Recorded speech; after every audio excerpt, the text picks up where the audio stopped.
This is Papa Smurf. You're listening to Our Lifestyle, the podcast, with ODB and the Mayor.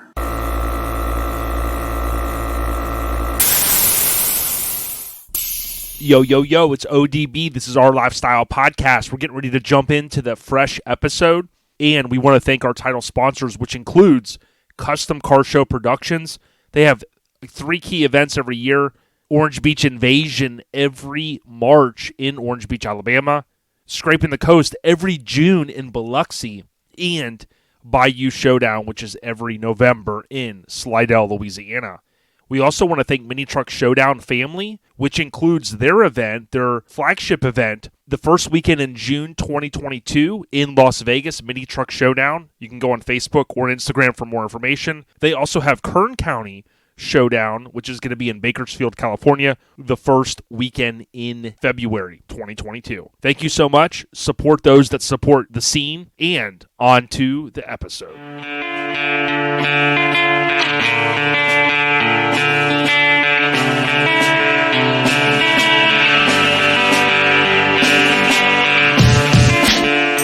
Yo, it's Our Lifestyle Podcast episode. Damn, cannot believe it, 278. We got a jam-packed episode for this one. So much to talk about. You heard at the top of all of these episodes, we got to thank our title sponsors. Thank you so much, guys, for always coming through. Custom Car Show Productions, their next event is just a few weeks away in Orange Beach, Alabama, that last weekend in the month of March. Of course, it was pushed back a little bit this year. We've been posting those dates. Make sure you get out to Orange Beach, Alabama. And then Mini Truck Showdown is going down in Vegas, the second year it's in Vegas. And that's going to be the first weekend in June. Come on out and rock with us. It is going to be a blast. And I can't wait for June. I'll be flying out. Corey and team, tip of the cap. Mini Truck Showdown on Instagram and Facebook for more information. All right, so you may have guessed it. Miggity Mike the Mayor is out again this week, and it's not because there's any beef, not this week at least. Mike is, basically trying to kind of catch up. So recording as we normally do on a Tuesday, and what that means is, Mike basically got back in the catbird seat. We'll talk more about our trip and, just a few minutes, but basically Mike is, trying to run some errands tonight and do some stuff. I am going to call DJ Mays here in just a couple minutes, and I guess you could kind of say he'll be the guest co-host this week. Not sure how much time he'll have or how much time we'll be able to record because DJ Mays Radio on Twitch is blowing up, and of course he's got his set on Tuesdays. But as we get into this episode, basically DJ Mays, and then I did link up with Tom and not Jerry, but Tom and Joey. So I'm super excited to have them on. I know I often say that, but these two guys have been on this awesome run, and I want you guys to hear their story. One of the guys, Tom, owns Far From Losing now, and Joey owns Relax Taco that was in our booth at LST. We're so thankful for that. And Eric Coleman, rest in peace, painted that famous truck, was on the cover of Mini Truckin'. So a lot to talk about there, but kind of cool. I like doing these interviews where there's more than 2 of us because it gives us an opportunity to kind of feed off of each other. We did that with Chad and Ruben. We've done that in the past as well, and probably going to continue to explore doing those type of interviews. So the episode recap is brought to you by Graphics Mafia. Got a chance to hang out with Ryan from Graphics Mafia. I saw Buddy as well. Hey, Buddy. If you need stickers, some of the brands out there, no matter if you're big or small, hit up Graphics Mafia. It's GRAPHIX Mafia. Obviously, you're probably going to be listening to this possibly on your way to relaxing on the ranch this weekend. You may be a little bit too late for that, but oftentimes Buddy and Ryan will take stickers, decals, things like that to a show and meet you there, whether it's club stuff you need or for your brand, or maybe you've got an old decal, like I had a Colorado Custom Wheels decal that was given to me by Josh Ellis, and I was able to give that to them, and they recreated it exactly the way it was in the OG. So Graphics Mafia, that's graphics with an X. All right, last episode recap. So Dude, Matt Winter, he's been on the list a while, and I know I often get ribbed by my homies, my friends, and potential future guests. We do have the list that continues to go on, and I added 5 or 10 people from LST, literally. 2 of them, they're going to be on this episode, but they've been on the list now for about 6 months. And it's not that we're so busy, but, we do have a lot of guests, and that's why, years ago we ramped this up to 1 a week, and I don't know how long. I know I always say this. I don't know how long we'll continue on that, right? Just trying to balance the daily life and all of the other stuff. But, rest assured, I know some of you have given me great names. I've reached out to some of those folks, and we're going to continue getting through those. I'm also happy to see, with Mini Trucker Colt being back, LCD doing their thing, the Custom Scene podcast, love what they're doing. That's also opening up other doors and other avenues, Future Mini Trucker podcast as well, for more content, right? More guests, more stories, things that we all want to hear. So I would encourage you, check out those other podcasts as well. But just know we're going to keep our pedal down, or keep the pedal down as long as we can and try to balance it. But Matt Winter, I had really kind of officially linked up with him back in October and said, hey, man, I've kind of had you on the list. I wanted to have someone on like you, and we did it. So, thanks for him coming on. Check it out if you haven't already. Now, the last episode recap is brought to you by Lone Star Throwdown. We'll talk about our trip there in just a few minutes when I get DJ Mays on the horn. But Lone Star Throwdown, I would suggest, and you'll hear me say this in one of the videos that I've been editing. I've got basically 3 computers in my room here that, from over the years, right? And I've got one where I'm dumping video and stitching it together and transitioning in this. I'm over here recording, and then I've got other stuff going on, trying to finish a couple proposals for people, and just trying to balance everything. But what I will say, and once I get the video out for our LST coverage, is Radar reminded me that typically it's August 1st when that pre-registration opens. So set your phones, your Siri, your Google Assistant, your Amazon, your Alexas, whatever. Set it, because it's an amazing show. And even if you don't bring something out, fly out there. I know Craig, the Sitting Pretty crew, and some of those guys, they flew down from the Pacific Northwest, just literally had a blast. And I know some people were sitting at home probably going, oh, it rained, that's why I didn't go. Oh, it's cold, it looks miserable. Oh, look at this, look at that. Listen, dude, it's what you make it. We were there, we had an absolute blast, literally, other than having to wear a jacket, which is fine for me. I'm from Florida, I don't get to wear my Sever jacket very often. Other than that, really, it was the same old, same old. We just had a blast. So, again, thank you so much to Lone Star Throwdown for the continued support. But set your calendars, get ready for next year. It'll be the 12th annual, and I am working on a video. I think I got enough content to put one together, kind of beginning to end. And it starts kind of funny because as soon as Mike gets there, we kind of get into a brawl. It's I don't want to call it a domestic dispute, you know what I mean? But it kind of was, and he was trying to get me to take an L. So you'll have to watch the video on our YouTube channel once I get that out and published. Okay.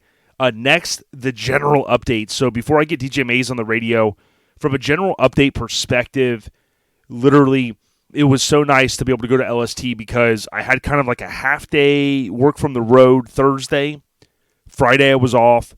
Long weekend, of course. And Mike, got to give him a tick mark, drove all the way there. Drove all the way back. Ryan from Graphics Mafia. And then Scott, we formerly known as V6 Scott. Now Scotty the Body, okay? He rolled out, man. They were warriors. We had such a good time. And I say all that because it's been a while since I've taken a Friday and Monday. That was an old routine that I had, but now with kind of family stuff and vacations, can't just burn all those days. Was able to kind of come back and on Monday, just literally get a lot of stuff done. The one fun thing that I wanted to do that I debated on canceling, but I still went, Busch Gardens. I got a chance to ride Iron Gwazi. Loved that roller coaster. It's pretty cool, unique experience because last year, the family and I, we went up to Cedar Point, always wanted to go. Rode Steel Vengeance, heard so much about it. Loved that coaster. I'll tell you what, the reactions on our faces. I wrote it 3 times. Man, everybody loved this. I mean, I'm seeing great stuff from the media that was there a week or 2 ago at Busch Gardens. If you're a coaster junkie, man, get out there. It's super fun. A lot of my friends and club mates and homies and everybody that lives around here, man, if you like thrill rides, this one is adrenaline, 100 miles an hour. So got a chance to do that, and then a ton of other stuff. Had to get the trailer turn and burn, although I didn't take my 2-car. It's been sitting a little bit and kind of needed to fix the taillight here, get a tire mounted here, little things. Tony needed it Monday pronto because he was taking a huge haul with Elvis and his buddy Brian, and they had like six of these little Jeep Fleet vans loaded up going up to Tennessee. So literally once I got out of Busch Gardens, it was like pick up a tire, do this, do that. Worked at Tony Boss Boland's, trying to help as much as I could, loading stuff until about 8:30, 9 o'clock, and had to finally peel out of there. But as far as what I've heard, he got up there. Apparently everything's been good, knock on wood, and hopefully the homie gets back. But really that's all I got for the general updates, and want to thank Southeast Mini Truck and Nats for the continued support here at OLP. We'll be announcing probably next week the Mini Nats VIP party and kind of what it will entail. We've got some great partners. I also want to say, Jason Bell, those guys are doing wonderful things, right? So I got a chance to slap hands with him at LST. Went over to the Mini Trucker Union booth and picked up some gear, as I did with Garage Gear. And it was just a great time just talking with them. He's excited. And again, Mini Nats is going to be that like 22nd, 24th, right around there that weekend. Maggie Valley, come on out, gallivant with us, and including the VIP party. All right, now we're going to jump into the scene updates, and I'm going to call the big homie, DJ Mays, and check in with him about LST. Yo, coming off the top ropes, as I mentioned, got DJ Mays. He picks up on the first ring. Mays, when I call Mike, dude, it's often straight to voicemail, maybe not even a call back the same day. You know what I'm saying? But I appreciate you always picking up on ring one. You know what I mean? Well, there's a difference between somebody that wants to talk to you and somebody that doesn't. Oh, shit. Dude, shots fired. Pew, pew, right? Take that, Mayor. Take that. Papa Smurf always said shoot a bullet over their head and see how they react, right? So, But, man, listen, the scene updates this week, I mean, dude, it wouldn't be a truck scene without LST. It's been a staple for the past little over 10 years in our scene, and I'm so thankful that we've got into this routine of going. I know that you have as well. And, although Mike's not with us this week, I gave him credit for driving there and driving back. But, how was your trip there, man? I mean, everything, because you had Santos and Dom with you, right? Right, yeah. We were originally planning on coming down on Thursday morning, but then there was a bunch of weather coming through St. Louis and Arkansas and all that area.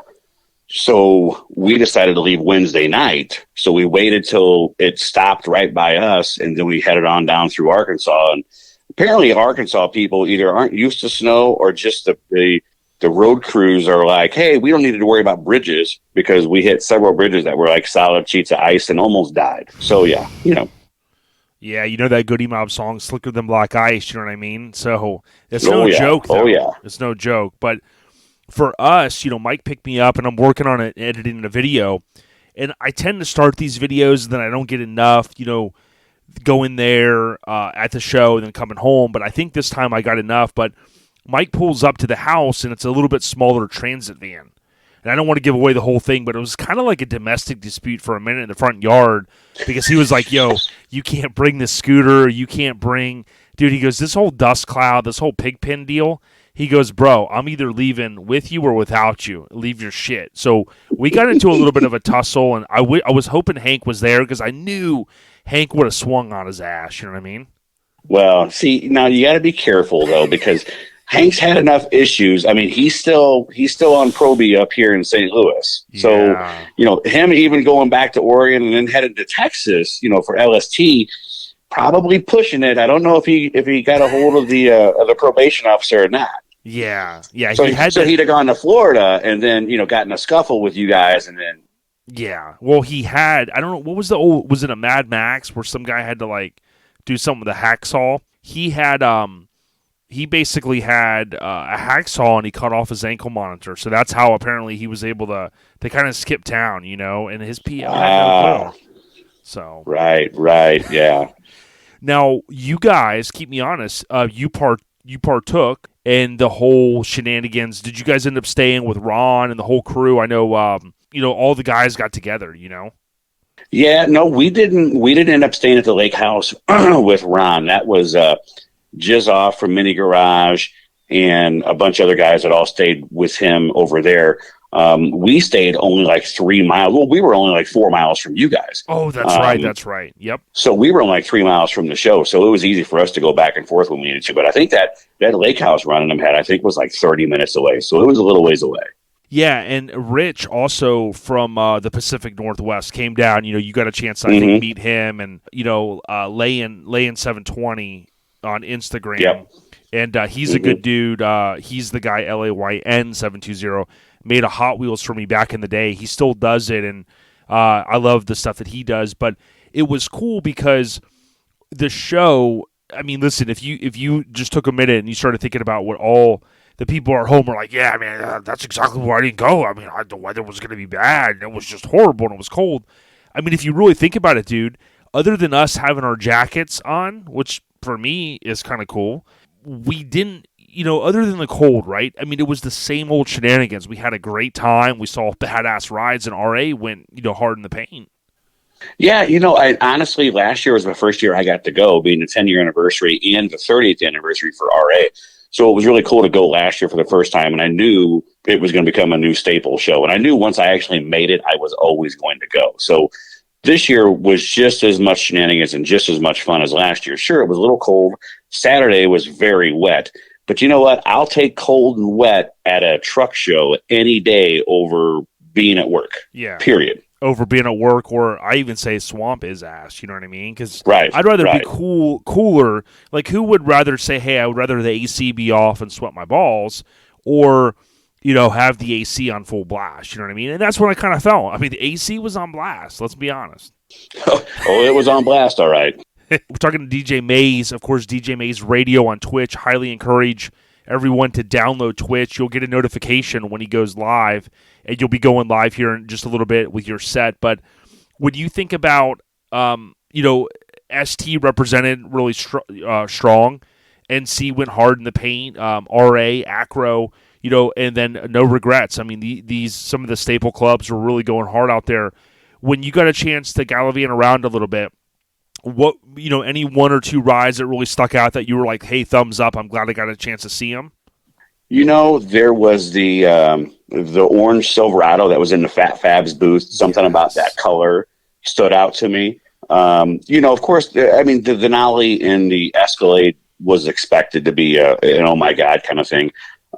Seeing Blue Thunder in person, that from Extensive, that was on, Texas Metal, was kind of cool because that's a really neat car.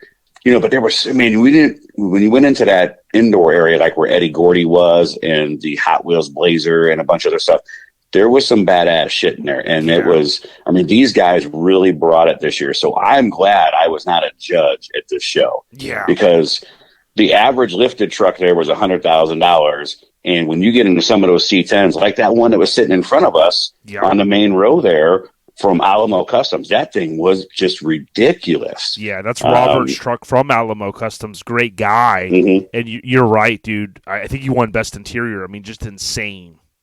Yeah, so it was definitely, LST is just one of those shows. If you haven't made it a staple show that you've got to go to, if you get to go to one show, one out-of-town big one a year, man, I almost want to say it's got to be LST, because if you're a truck guy, for sure, that's where you want to be. Yeah, and check this out. I don't know if you got a chance to see it. There's a gal named Lisa Hare, maybe HAYRENC, and she has this F-150 long bed, the kind of the 80s style, right? And they call it Chester the F-150. And when I saw it, I was like, good Lord, this thing, you talk about, Hank always talks about this S word like swallowing or something. I don't know what he meant, but this truck swallowed the wheels, dude. I mean, a Ford is like, some of the old Rangers and stuff, Tuck. dude, I don't know if I've ever seen anything take a wheel like this. And what was cool is I was taking a photo and she came up, she goes, "Oh, my wheel's a little dirty, this and that." Dude, I said, "This thing is amazing," and she liked the angle photo that I got. But like seeing that, to me, it's like it doesn't even have to be full blown paint and all that. It was something a little bit different, something I hadn't seen, but it stuck out, and I'm just like, wow. And then of course, dude, was it an older square body one? Yeah, it was like the red and grayish. See, I didn't see that one, but I did get a picture of one that was white that had some ridiculous huge wheels on it. Now it wasn't laid out or nothing, but it had to have had a 24 by 15 right at the back of this thing or something. I mean, I don't see how they drove it and didn't rub something in the back. But I saw that when it was sitting by, I think over by KIK, and them, but I was thinking of that one right away when you said that. Then I thought, well, no, it wasn't laid out or nothing. Yeah, and some of you may not know this gal, Lisa, but you'll know her when you see her Instagram. It's NC_get, GETO, like it's get zero, like ghetto, Barbie, BARBEE. And I say that because she had a photo that kind of went a little viral around Christmas. They had the wheels like over by the Christmas tree, the 4 of these HRBB wheels. And dude, they look bigger than a Christmas tree. Like, it's insane. But, I wanted to tip my cap to her because the thing was just sick. And then also, I got to tip the cap to Tanner. He came and drove. I know Brian from Grinder TV has shot the rig. But imagine, one thing driving your shit for a while, but going, hey, I'm going to drive a big rig from the Pacific Northwest all the way down to LST, 0 Fs given. And, dude, that thing was like the talk of the show, man. I guarantee the reels were killing it, man.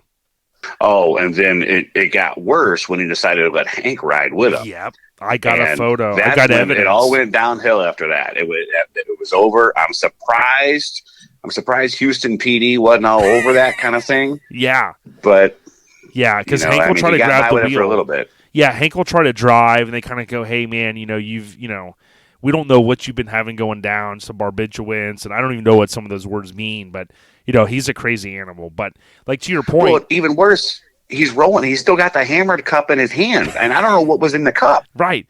Yeah, he's like the Trailer Park Boys. Wherever he's got one, it cracked.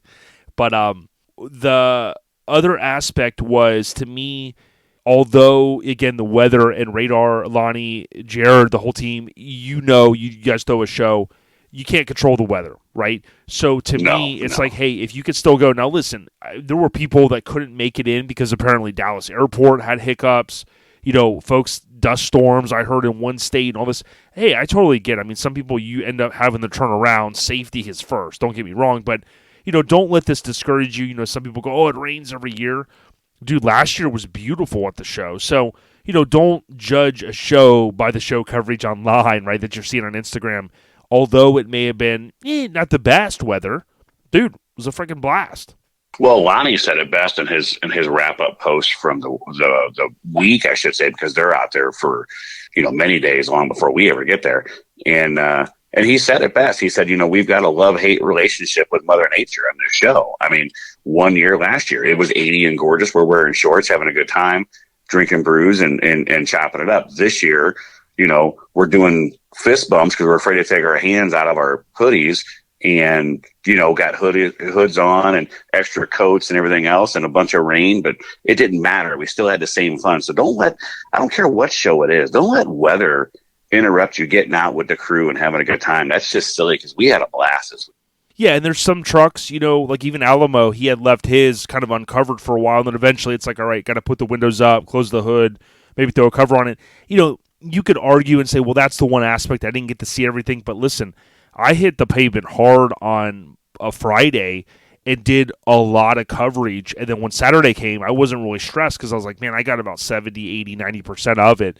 So there's definitely an opportunity, but it's a show that you definitely want to plan as like the Friday is like a normal show Saturday, and Saturday's like a normal Saturday. So, make it, I mean, even if you make it a Friday, Saturday, and then you fly out Sunday, I mean, that's the way to do it. But, I talked about one of my favorite trucks and then the rig, but also I want to give a tip of the cap to RA_drop and drag. He's got the 60 foe red Impala, and dude, that thing, I told him, bro, straight fire, bro.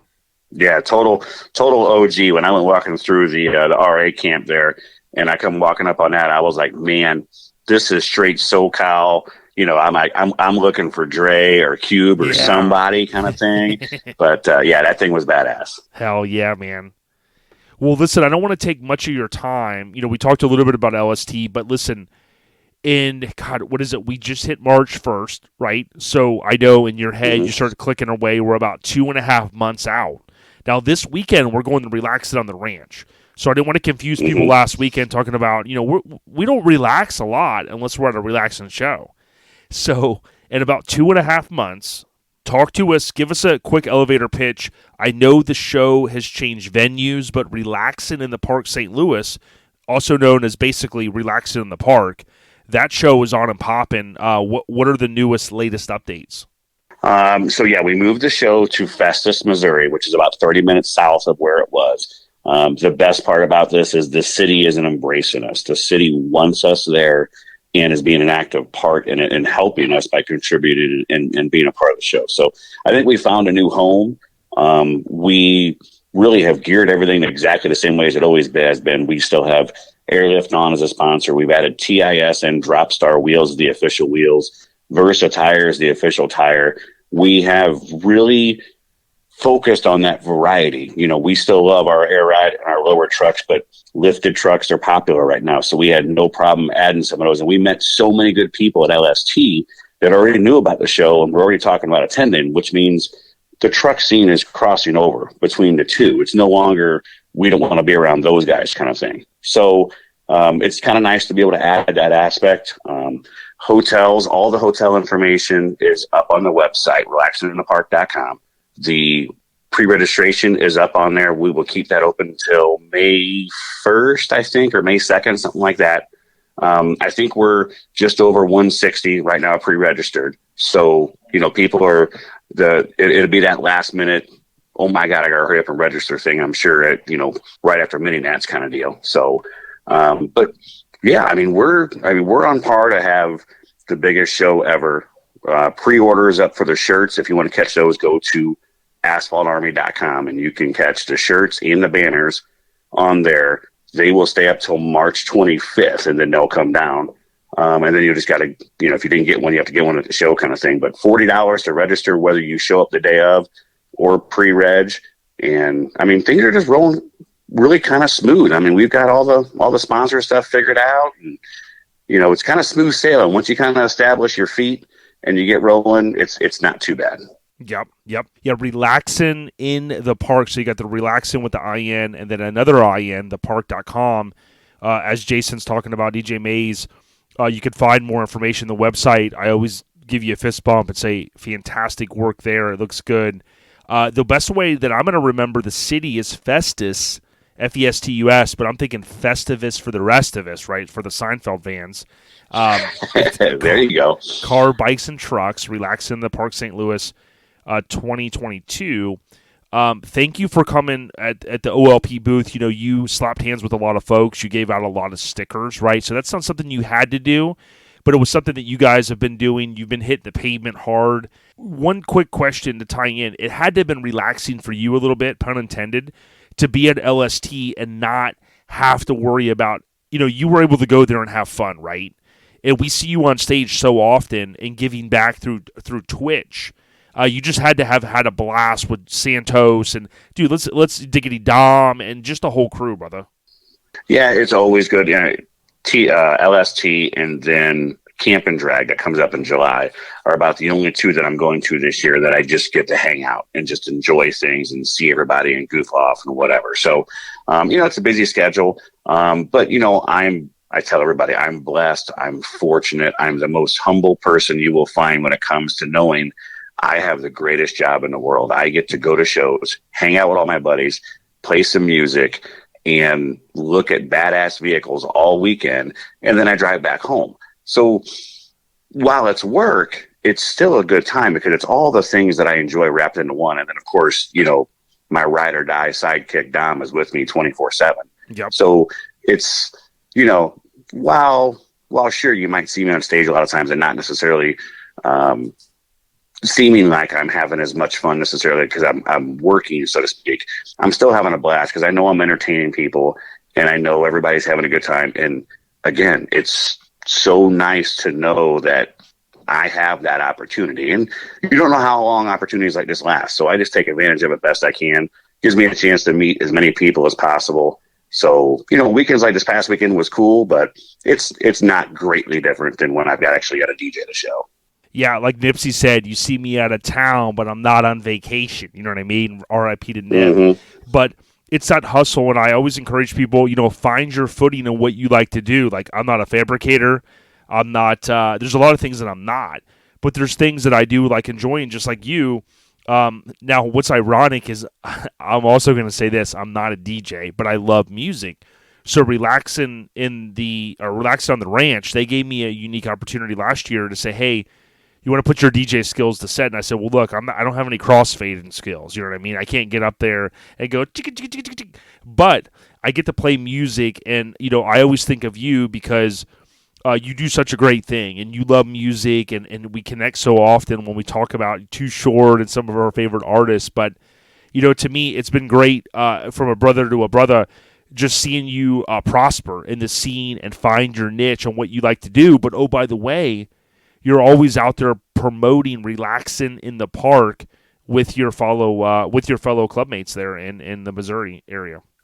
Well, it's always, it's always, I guess, when you become a show promoter, you're always trying to find that next niche or find the next person to try to show up that's going to tell 3 other people to show up. So, being able to DJ other shows gives me the opportunity to be out there and do all that and meet new sponsors and talk to people who want to be involved in a show in the coming years kind of deal. But, don't sell yourself short there. You've got the DJ skills because you know the music like I know the music because we could do our own podcast about old school hip hop alone. And that would be a whole different world. You know what I mean? Because when you and I get to talking, we get to talking. So, you know what to play and everything else. You're going to, next thing you know, it's going to be, we're going to be competing for jobs and everything. And, then we got to throw one more name into the hat. And here we go. You know what I mean? Boy. We'll be wrestling to the ground. Listen, last thing, Relax in the Park St. Louis is May 20th through the 22nd. Come on up, gallivant up to the Missouri area Festus. The last thing I wanted to mention to you was just want to give a shout out to all of your clubmates. You got a lot of good folks up there. It was great when we went to Rudy's on Saturday. You had Sitting Pretty, R.A., Class Act, me repping Severed. Ron was there, Hank was there. You were there, Dom. So many good folks. Rich, of course, Craig Braid, a.k.a. CB Cooper. But, just good people, man. And I tell you what, I know you guys get sick of me maybe saying this, but what the folks in the scene, Ronnie said it. The trucks are cool. The people are cooler. But I also believe in that same philosophy of, we all know that the scene can't go around without people building trucks and going to shows and supporting the scene of ours, as we call it. So, much respect. Well, and like you said, Saturday night was a blast because we had so many different clubs that were all hanging out doing the same thing. The Aftermath crew kind of got together and we're doing our own little thing in one room for a little bit, but we all collaborated together in one way or another. And it proves that theory or the old saying of thicker than a sticker. Yep. It doesn't matter what club you roll with. And it doesn't matter what style vehicle you're rolling with.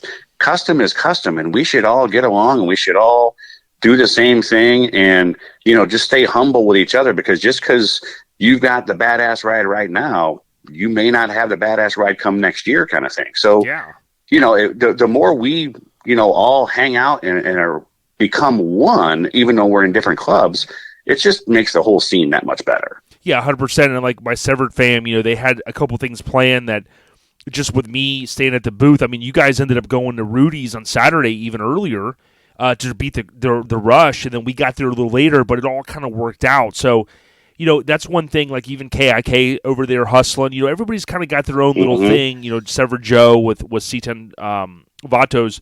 But like you said, we just balance it is the best that we can do. But, we're looking forward to coming up to Relaxing in the Park St. Louis.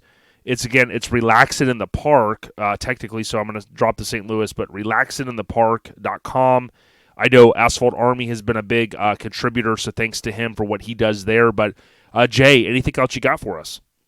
No, I'm just going to tell everybody the 22 season is just getting rolling, guys. So if you haven't made out your show schedule yet, get to doing that. Make sure you hit at least one new show every year. That's what keeps the whole scene alive. Because right now we're in a position where we haven't had this many shows, and I don't know when the last time was. Maybe the late or maybe the early 2000s was the last time we kind of had this many shows. And in the West Coast peeps, honestly, are kind of getting upset with us because we have so many shows going on over here, and they don't have as many. So, guys, enjoy this. Get out and support. Get that one new show in every year. Even if you don't bring your ride, man. Even if you just go for the day. I mean, I drove all the way down to Georgia last year just for one day. You know what I mean? So there's nothing wrong with it. Get out and enjoy it. It keeps the scene going because you never know when that show you always wanted to go to isn't there. That's it. I'm going to have to get Radar on the phone and say, hey, we know and love the West Coast influence, but when you get a remix into the East Coast influence shit, we're running shit now. Right. No, but it's all good. No disrespect. We're all in it together. But listen, Jay, I know you got to jump on Twitch. Everyone, again, please download Twitch. It's free. And then search DJ Mays Radio and follow him. I can't get on to every one of them, and listen, but, you'll get a notification, and you can pull it up on your Apple TV or watch it on your phone, and he does a great thing for the scene. So, Jay, thank you for what you do, DJ Mays. Yeah, no, it's Tuesday night. We're recording now, and I'm getting ready to jump on here in just a little bit. And we do it every Tuesday, Thursday, and Saturday, depending on the show week kind of deal. And it doesn't cost nothing to download and jump on and hang out. It's like the old street store days. You make up a name. Everybody talks shows, talks trucks, what they're doing, what they're not doing. There's a bunch of smack talk that goes on too. But for the most part, it's all good times and good music, and we just hang out. So, yeah. Yep. You need to jump on there if you haven't been on there. At least try it once. No doubt. And next week, as I mentioned earlier, everyone, we will announce more about our VIP party for Mini Nats, which is towards the end of April. So, thanks to Mays, he'll be partnering with us, as will Sean Rose from Rose Metalworks, Asphalt Army, Hammered Weekend Wear, and, of course, OLP. But Malloy's is also involved. And special thanks to Jason Bell at Southeast Mini Nats for allowing us to do this and kind of contribute and give back. Yeah, that's a blast. This will be the third year in a row now we've got to do that. So big ups to Bell and the whole family over there at Mini Nats for allowing us that time and that opportunity to be able to do that, because I know a lot of people, enjoy it's hard to get away and get something to eat, especially in Maggie Valley. So it's an easy opportunity. So those details are coming next week, you said, right? Yes, sir.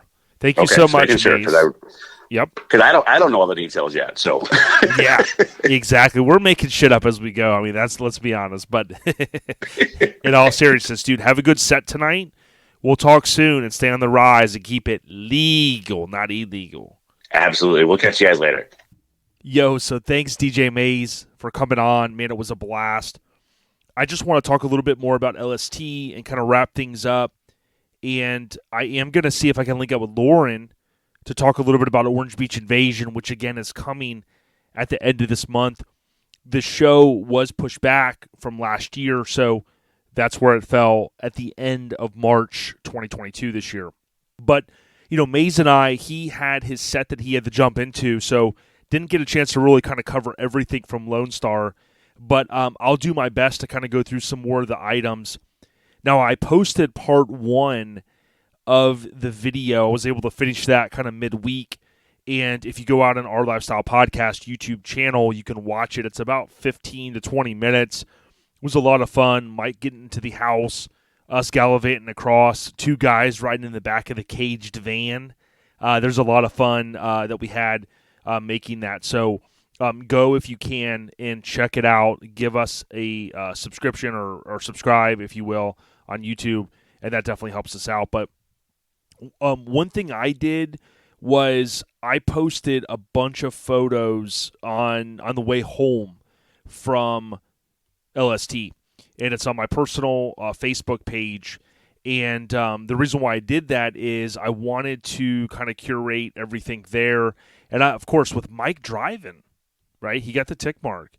With Mike driving, I was able to kind of go in there and spend the time and tag people, mention people, and do as much as I can. So I'm going to go through these now. I may have missed a couple photos because I was picking them on my phone as they were uploading, but I know RC Media Okay, he always chimes in on our YouTube posts, and it was cool. He goes, "Yo, I'm the RC Media guy," and I said, "Dude, that's awesome."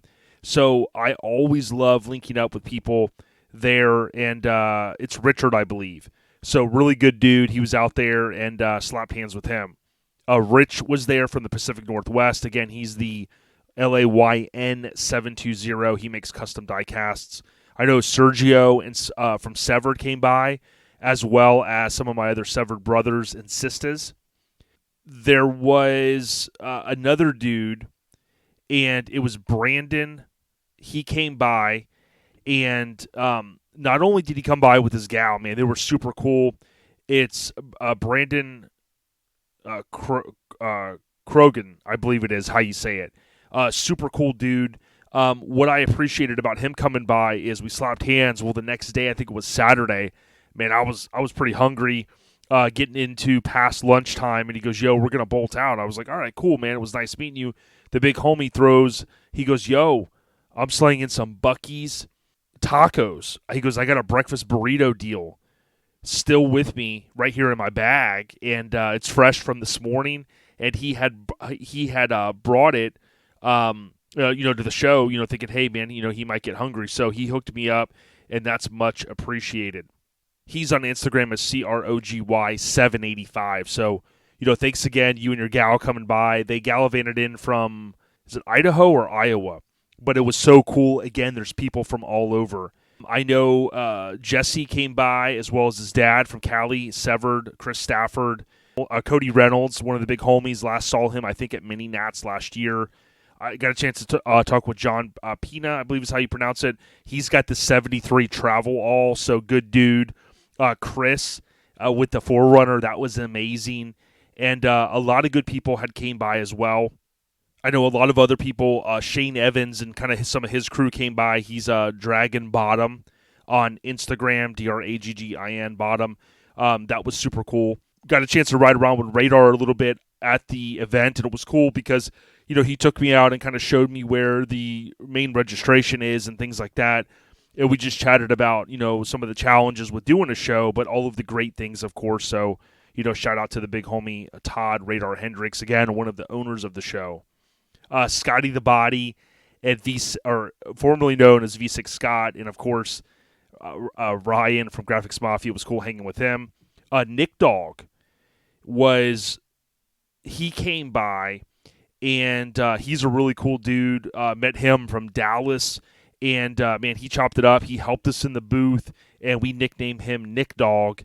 A great dude, and I want to say his last name, he's Nick C. He's an airplane or aeronautical type stuff. So pretty cool stuff for him to come by and chop it up. Someone tagged him in my photo. They said long bed Nick C. So really cool deal. So Sean Dell of SoCal Rod and Customs, he came by with his son. His son is Dustin, Dustyn Dell. He came by. He had his K5 Blazer out there, which was cool.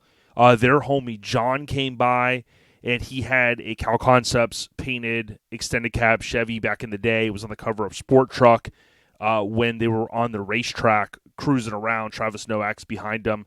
Was cool to put a face to the Instagram name. Vance, all the way from Alaska. He goes, "Yo, I work at a bike shop in Alaska." I thought that was freaking awesome. Brandon and Missy Cisco came by. The AccuAir crew, which was awesome. Of course, Jeff from Mini Garage. Got a chance to hang out with Patricia and Robert Clark. So Robert Clark and Patricia Torres, really good folks. We got a chance all these years later, after I saw his golf cart back in the day, got a chance to ride on that, doing the loop. Dude, Dustin Nix, a.k.a. Stunna, he came by. Max Dooley. Glenn from the West Coast, Dangerous Toys, that was awesome. Tanner cruised by with Hank Norris in the catbird seat, which I thought was badass. Mays talked about that. Robert from Alamo Customs, the owner, he came by, as did Solomon and Emma from Mob Steel. So Solomon from Street Trucks and F100 Builder's Guide and Ford Era, all his brands, and then, of course, Mob Steel Emma, so thanks to her coming by as well. Ryan, the 94 Toyota dude that I met, the kid, rather, that I kind of met at SEMA. He came by with a bunch of their Sunset kinfolk. They're celebrating 45 years. Carly from Sketchy Speech Stop. Dan from Maine. I think it's Dan Mayhew is how you say it. He came by, and we talked hydraulics, old school stuff, all kinds of badass. I swung by, saw Jason Bell in the Mini Trucker Union booth. Rich synced up with him a couple times. Eric Folber, he came through with the crew. I know Fleetwood, dude, he's rocking the beard. He came by and copped some stuff. And the homie with the 6'4", with Maze, I talked about him with the Red Impala. That was pretty cool, relaxed atmosphere up in Tennessee. Joey Whitby, of course, he was chopping it up all weekend. The mates, Chris and Mike, all the way from Germany, and their buddy Henry. That was freaking awesome. So I really appreciate them coming by. Rob Rodell, Tucker, that was awesome from Mach 1 Media. Eli and his brother Justin. Jose out of Cali hooked us up big time. They had the Titanic for crew cab dually, the blue one that was indoors. Man, they really hooked us up. We were coming back Saturday night to present Eddie Gordy with his Old School Mini Truck of the Year award, and the homies were like, yo, you guys hungry? We're like, dude, we're going to get barbecue right now, but we are starving. And, man, we were like, dude, so thankful. They hooked us up with all kinds of great food. They were kind of wrapping things up. They're like, oh, we'll put some more on. Linked up again with Eddie Gordy and his awesome daughter, Ron Perkins, a lot of the kinfolk from Class Act, including Jeff, Sitting Pretty, Craig and his crew from the Pacific Northwest. And it was just really amazing. And, you know, when I look back at some of the photos, you know, Diggity Dom, DJ Mays, a lot of us went to In-N-Out Burger and things like that. I mean, it was just a lot of fun. And I'm sure that I missed a couple names. But, you know, we keep it 100 miles an hour, slapping hands with everyone and having a damn good time. I think overall the show was amazing. Everything from the big rig that Tanner drove in from the Pacific Northwest all the way down to Dave Schulman debuting the Sequoia. Some of us heard some rumblings of it coming, and, you know, it was a huge splash, so to speak. Acro went hard in the paint, as did RA. No regrets, committed, severed. Negative Cambers Camp was off the chart, and everyone in between, right? There's a lot of other clubs. There's a lot of kind of solo folks as well. And, man, it was truly amazing. So I don't really know what else to say about the show other than check out our YouTube channel and then check out Brian from Grinder TV. Again, a couple weeks before LST, they dropped their BTS, which is behind the scenes. And it's about a 30-some-odd minute video showing 2021, all of the efforts that go into putting an event of this magnitude on. And we can't thank Radar, Lonnie, Jared, and the entire staff, the family, the friends, everyone that chips in to make this happen. Again, it is no easy feat. Mark those calendars, August 1st. That's typically when the pre-registration will open up for the following year. Next year will be the 12th annual, and we're excited about that. So I think from a general update perspective, I'm sure I forgot a few things, some debuts, but that was a lot, right? That's a lot of information. And thank you guys for listening to that part. So any other scene updates that I have, I'll cover next week. And the scene updates, as you know, are brought to you by Garage Gear Clothing. Their booth looked amazing at the event. You can go to garagegearclothing.com if you missed out. They've got some new gear, including a wagon on a shirt, an Apache, and so much more. They even have a Ford F-150 from the 80s. Go out to garagegearclothing.com.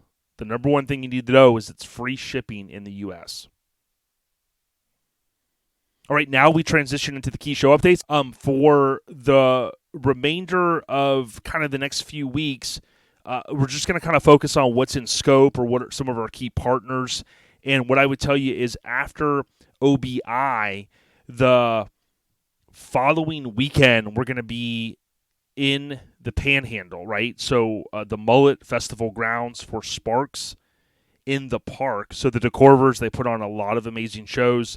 Sparks in the Park 850 on Instagram. They're also on Facebook. We'll be doing an award. It's a great grounds, a lot of coverage in terms of trees, so it's kind of a cool, nice weekend. It does not fall on Easter weekend this year. So come on out, please, if you can. Sparks in the Park. It's Niceville, Florida. It's the first weekend. I think it's the 2nd through the 4th of April. And just know that we'll be out there. We'll be bringing you some coverage as well. They're very, very awesome people. Okay, from there, we got Mini Nats, which will be at the end, kind of almost the end of that month. So you'd have to be sleeping under a rock not to know what Mini Nats is. Mini Truckin Nats on Instagram. Of course, they're on Facebook. That is the 28th annual, and it's April 22nd through the 24th in Maggie Valley, North Carolina. Lastly, the last couple things I'll mention here from a show perspective is in mid-May, you have, DJ Mays mentioned it. Please, if you can, if you're in the area or you want to get away, I know Chuck Dog's going to come on up. Come on up and gallivant to relax it in the park. It's right there in mid-May, and it's going to be a great time up in Festus, Missouri. So that's on the radar. And then to kind of round out the mid-year, the first weekend in June, you hear at the top all the time, we talk about Mini Truck Showdown. If you look on their Instagram, it's all together, and it's in Vegas, June 3rd through the 5th. You can pre-register now. Las Vegas Mini Truck Show, Bally's Hotel and Casino. I know there was some talks about, the continued changes and efforts that they're putting forth because of how much and how quick this show is growing. There's a lot of OGs on the West that I've heard. Some folks have emailed me, some have texted me, and they said, we're going to be there. So I think it's hopefully a resurgence of shows out on the West Coast. We often hear, man, there's not a lot of shows. You guys are lucky in Florida, things like that. It's crazy how the tides have turned, and we do have so many events here. But if you can, get out and support an event anyway. Maybe take a Friday, make it a long weekend, gallivant out to Vegas. There's plenty of other stuff to do. I've mentioned this before. If you are, in the, hopes to one day go to SEMA and you want to get your feet wet and go out to Vegas, maybe you've never been, come on out. There's tons of cool stuff to do, like the Mob Museum, tons of casinos, lots of restaurants, lots of shopping. There's plenty to do after you peel away from the show. Mini Truck Showdown, Instagram or Facebook for more information. Tip of the cap to Cody and team. Tip of the cap to Corey and team for what they do. All right, the OLP updates. We did extend the pre-sale for the Real American Hero OBS shirt to this Friday. So what I would ask is the sales have been off the chart. People are loving the new design. If it's payday Friday and you want to get out there, go to ourlifestylepodcast.com, order some merch. Again, it is a pre-sale. We typically have about a 2-week lead time after we pay for the order with Graphic Disorder for those shirts to ship. So we certainly appreciate all of the orders, whether you want stickers, hoodies, zip-ups, tank tops, T-shirts. We've got it. Every pre-sale comes with one free sticker, and that's the OLP 4.0 sticker that looks like the G.I. Joe branding. So big ups to everybody, again, that's placed an order. If you can, show some love. We've been giving the most we can for the past 6.5, 7 years. Get on out there and show some support if you can. It looks like the last review we have on Apple Podcasts is Love the Podcast. OLP is what it's about. Completely lets me enjoy my youth of building minis in the mid-'80s. For us to rock to. So thank you so much, Mini Life. Really appreciate that. It's DAGO81. Leave a review on your iPhone if you can. Go to the pre-installed podcast app. Tap on Library. Select OLP. Scroll down, all the way down, and tap those 5 stars. If you want to go a step above, you can write a review right there with your thumbs and tap that right in your phone.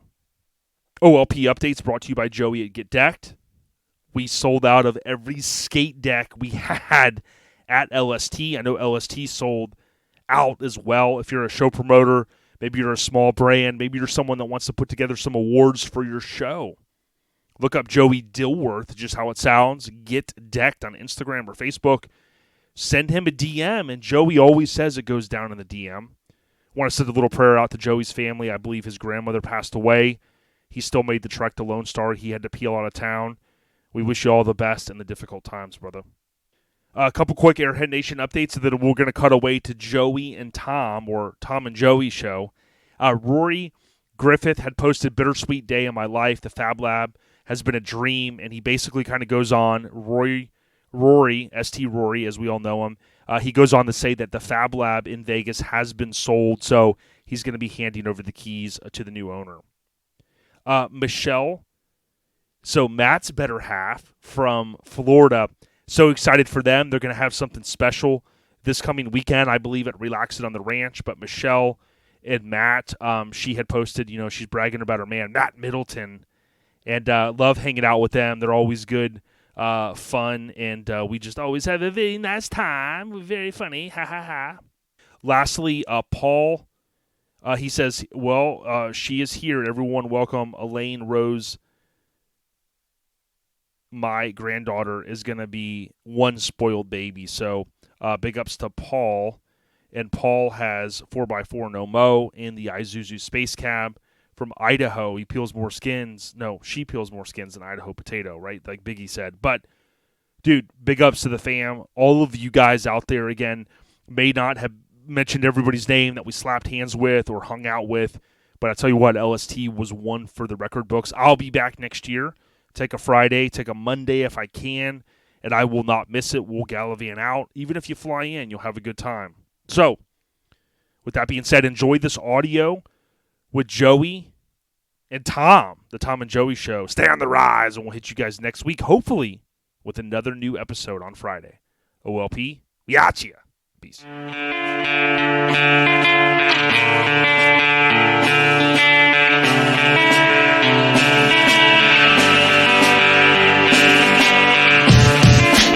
Yo, so as I mentioned, super excited. Not the Tom and Jerry show, but the Tom and Joey. Man, Joey, how you doing, brother? I'm doing good. Long weekend. Yeah, long weekend, LST weekend. And Tom, dude, how you been, brother? I mean, you got home, I know, late, but how's everything going so far today? Hey, we're rolling on a couple hours of sleep, but we're doing good. We're still moving, so dude, ready for the next one. Yeah, I don't know how you do it, man. I mean, I always joke about Mike having toothpicks in his eyes like the old cartoons, man. But you're always running hard, brother. Yeah, I'm about ready to scoot across the world right now. Get a little bit of sleep tonight, and away we go. Not fun car show stuff, but hopefully I'll see some good car people, some mini truckers on the way. Sometimes if I get lucky, I get to stop and say hi to some people and see kind of how that goes. But yeah, no, we're running, we're moving. So excellent. Well, my normal shtick is, kind of start off a little bit. And Joey, why don't you just tell us a little bit about yourself? Airhead Nation may not know, who is Joey Whitby? Well, so for me, mini trucking started like my first truck was a Chevy Love, and I had 15 by 10 inch wheels. I grew up with lowriders. Okay. And the old school mini truck, where there was no airbags and none of that stuff. And I went to my first truck run, Rezo 91. Really? And yeah, that was my very first truck run. And we only went because we heard like this big car show and camping and like it changed my world. Like everything for me changed the day I saw a black body drop Toyota. I believe it was in extreme lows. It had like the stone graphics Yep. From what I understand, the truck's now a planter, but I could be wrong. Mm-hmm. But that truck changed my life. I went home. I took the wheels off my Chevy Love, put some stock wheels back on it, ripped the torsion bars out, mono-leafed it, and got that thing as low as I could without cutting anything. And I've been mini trucking ever since. Like, dude, yeah, that's awesome. I just can't get away from it. Yeah, I can't get away from it. And you grew up on the West Coast, right? Yeah, I grew up close to the beaches, but more inwards, like San Bernardino, I guess. But I'm born and raised California, I've always, what's funny is I grew up around Harley Davidsons. My dad loved Harleys, and I don't know how it happened. I went to cars, and I never wanted a motorcycle. I wanted a mini truck. I needed a lowered vehicle, something, and that's just the way it's kind of played out for the rest of my life, and that's probably how it'll be till the day I die.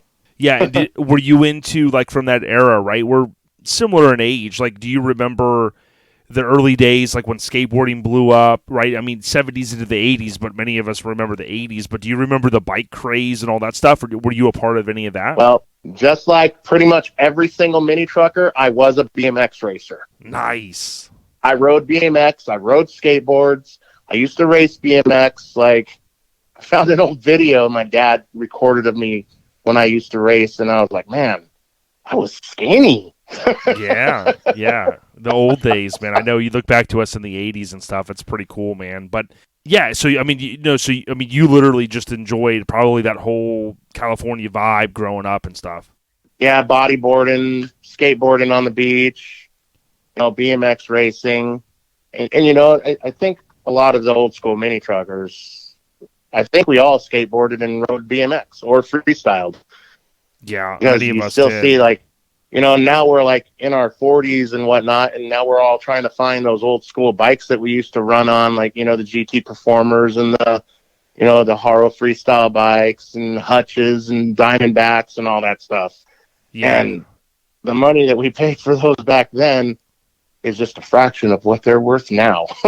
Yeah, ripping the chain guards off and all that stuff, that throwing the pads away and all that stuff is like gold now, which is crazy. But I want to check in with Tom, and Tom, like, I don't know a lot about you, so like, where did you kind of grow up, and what's your little bit of your backstory? Well, I've been in Arizona my whole life. Actually, never lived anywhere else, and kind of around cars growing up. Not really into mini trucking until probably early 2000s. So I wasn't really around the old school mini trucking, the old school mini truckers, the car show stuff like that.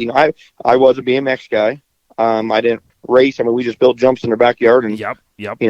Try not to break our necks, but Yep. But and then of course we were all skinny and fit and ready to rock until we got our licenses, and we got a license and our bikes went away, and then we get fat and happy. But yeah. No, I got into mini trucking. I said early 2000s. Driving by a guy's house, looked over me and a buddy of mine, and there's this guy, this whole crew of people outside this garage with the lights on. We stopped down there, didn't know these people, randomly stopped down there, and started talking to them. They were getting ready for a car show, and they're working on a Ford Ranger and a square body S10, and we said, well, you need some help, and we just stayed and helped them, and they went to the show the next day, and we ended up kind of getting involved in it a little bit, and actually I blame Tim Johnson. He's out of Cali now, but most people know Tim. He's the one that kind of got me all wrapped into all this mess, and since then, I got into real hardcore. Probably 03, 04. Really got into it. 05, 6, 7. Kind of backed out of it in 07, 08. Yep. And went to hot rods, went to rat rods, went to doing different things, and kind of changed career paths and lives and stuff like that, and got into another gig, another job, a career that I was chasing after. And I realized, what, I'm working, and all I'm doing is working, and I'm making decent money, but all I'm doing is working. What am I going to do? I need to have some fun. What do I want to do? I want to build cars again, something like that.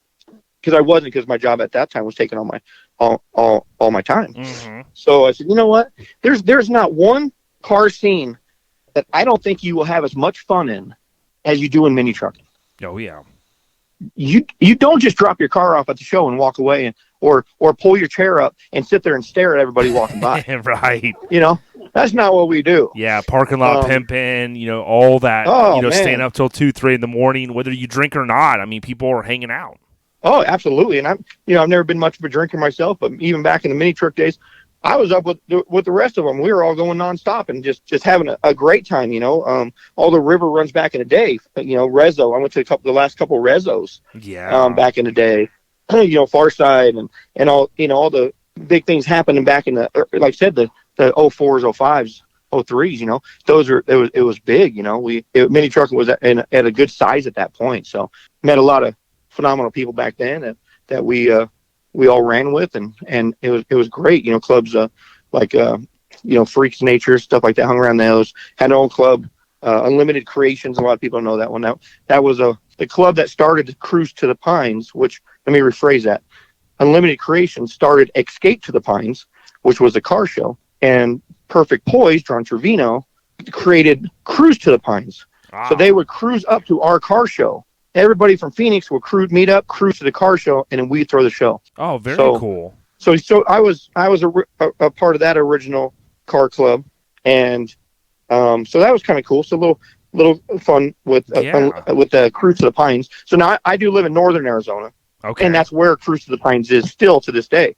So John Trevino and Perfect Poise have done a phenomenal job keeping that show going, and hats off to those guys. They put a lot of work in every year to keep that show going, which has been around, and we all know that show. And so it's really cool to see it continue to go.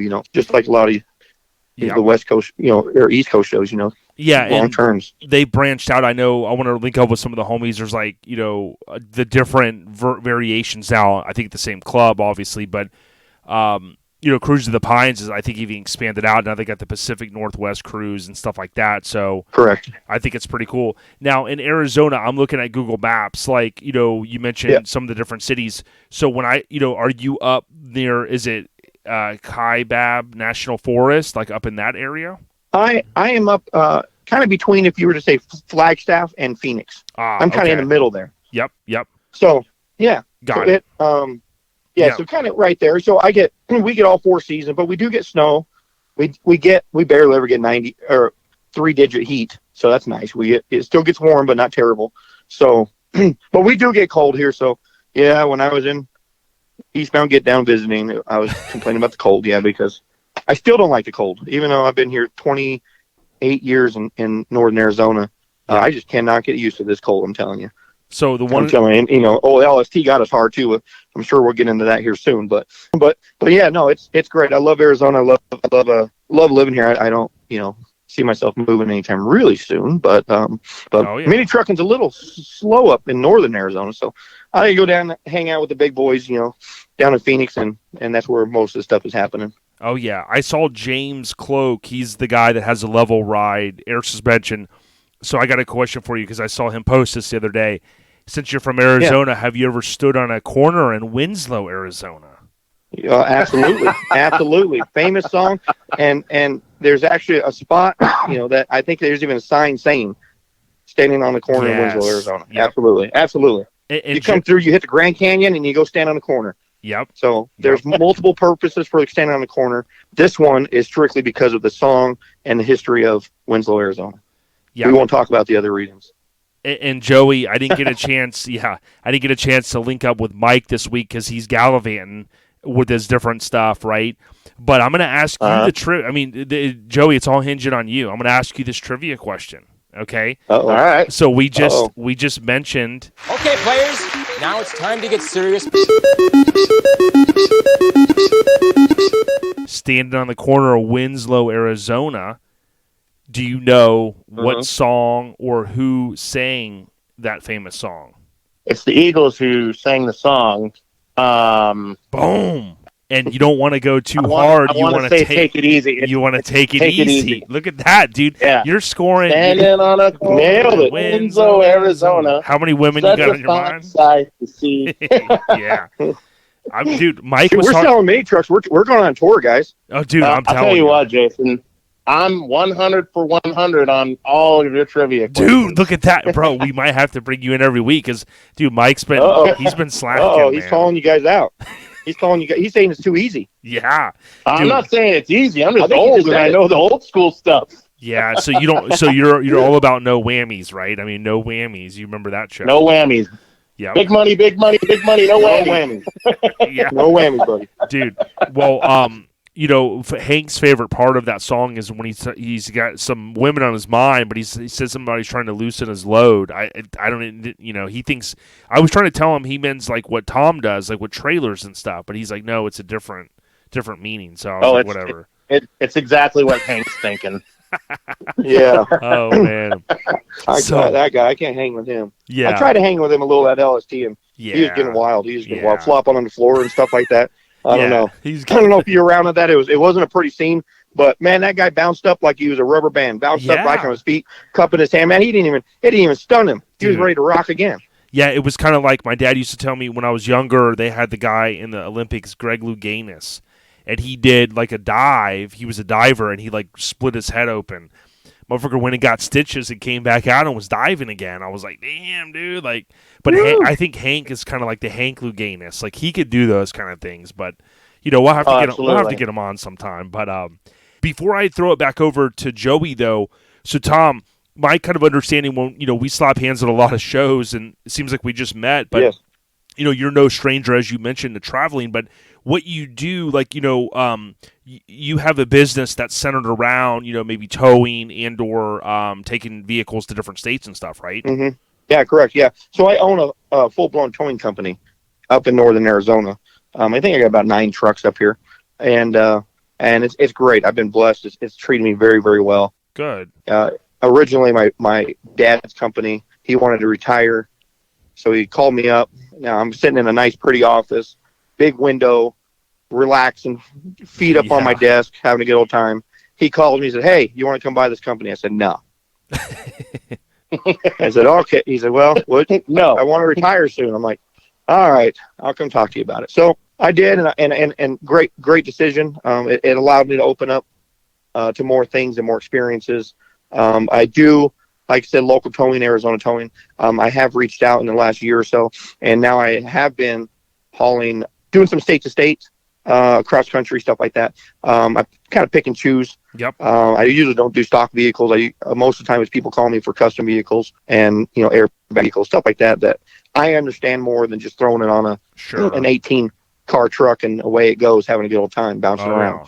Yeah. So I've been doing that, and it's been great. It's been treating me real well. I've been get to see a lot of stuff. Never traveled as a kid. We didn't have any money growing up, so we never even got to go anywhere. So it would turn out to be a deal where I can travel around and see the country and experience different things in different states and meet some people that we've all talked to people just online. Like me and you. Yep.